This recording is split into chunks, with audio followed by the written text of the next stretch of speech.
చెయ్యకూడని దోషం ఏదో చేశారు, అది జాతకంలోకి దొరకదు, పీడిస్తూ ఉంటుంది. మీకు దొరకని దోషం పోవాలి అంటే ఒక్క నంది అభిషేకానికే పోతుంది. అది ఎప్పుడో తెలుసా, ఎప్పుడు పడితే అప్పుడు చేయడానికి వీల్లేదు.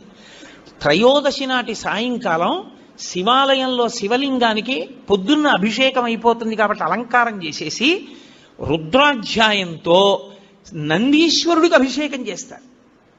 అభిషేకం చేసి నంది మూర్తినంతటినీ కడిగి అలంకారం చేసి చందనం బొట్టు పెట్టి నందీశ్వరుడికి శివలింగానికి ఏకకాలంలో హారతిత్తితే సమస్త దోషములు ఉపశాంతి పొందుతాయి.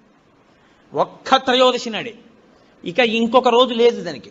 దోష నివారణార్థం చేసేటటువంటి అభిషేకం నందీశ్వరుడికి ఉంది ప్రదోష వేళలో.